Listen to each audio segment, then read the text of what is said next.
నమస్తే, welcome to DTV news. నేను మరుణ్.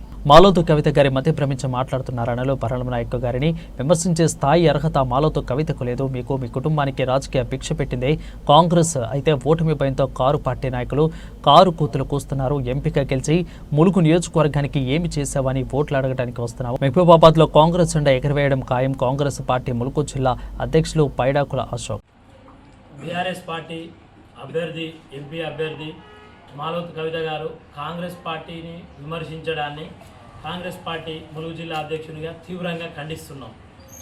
వారి తండ్రి మరియు ఆమెకు రాజకీయ భిక్ష పెట్టిన కాంగ్రెస్ పార్టీని విమర్శించే నైతిక హక్కు కవితకు లేదని మరొక్కసారి గుర్తు చేస్తున్నాం. వారి తండ్రి గతంలో కాంగ్రెస్ పార్టీలో ఒక కార్యకర్త నుంచి మంత్రిగా, ఎన్నో టర్ములు ఎమ్మెల్యేగా కాంగ్రెస్ పార్టీ వారికి జీవితాన్ని ఇచ్చిన పార్టీ. కాంగ్రెస్ పార్టీ ఎంతోమందికి రాజకీయ భిక్ష పెట్టిన పార్టీ.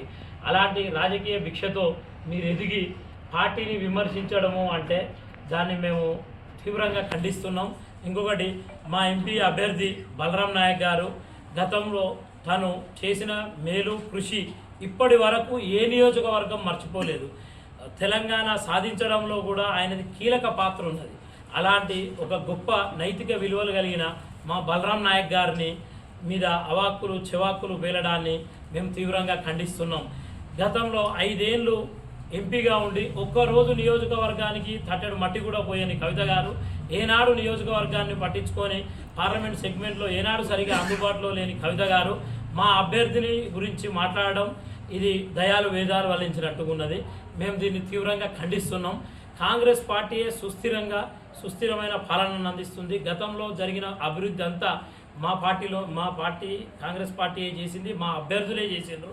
తప్పితే ఈమె తర్వాత మా బలరాం నాయక్ గారి తర్వాత సీతారాం నాయక్ గారు కానీ కవిత గారు కానీ ఇంతవరకు నియోజకవర్గాన్ని పట్టించుకున్న దాఖలాలు లేవు. వీరెప్పుడు ఎక్కడ అందుబాటులో కూడా లేరు. గతంలో కూడా జరిగిన అభివృద్ధి, రోడ్ వైండింగ్లే కానీ, గోదావరి బ్రిడ్జ్ కానీ ఎన్నో అభివృద్ధి పనులని మా బలరాం నాయక్ గారు చేయడం జరిగింది. కార్యకర్తలకు అందుబాటులో ఉండడం జరిగింది. 10 సంవత్సరాలు తను మా కేంద్ర మంత్రిగా 10 సంవత్సరాల తర్వాత కూడా ఈరోజు ప్రజలు ప్రతి ఒక్క పనిని గురించి చర్చించుకుంటున్నారు. ప్రతి ఒక్క పనిని గురించి, తను చేసిన అభివృద్ధి గురించి గ్రామాలలో చర్చించుకుంటున్నారు. ప్రజలు బ్రహ్మరథం పడుతున్నారు ఎక్కడికి పోయినా కానీ కాంగ్రెస్ పార్టీ అభ్యర్థులకు, కాంగ్రెస్ పార్టీని. కాబట్టి మరొక్కసారి మీరు మాట్లాడే ముందు మీరు గతాన్ని గుర్తు చేసుకొని, ఏ పార్టీ అయితే జీవితాన్ని ఇచ్చిందో, ఏ పార్టీ అయితే రాజకీయంగా మీకు భవిష్యత్తునిచ్చిందో ఆ పార్టీని మర్చిపోయి మీరు తప్పుడు మాటలు మాట్లాడడాన్ని మేము కాంగ్రెస్ పార్టీ నుంచి తీవ్రంగా ఖండిస్తున్నాం.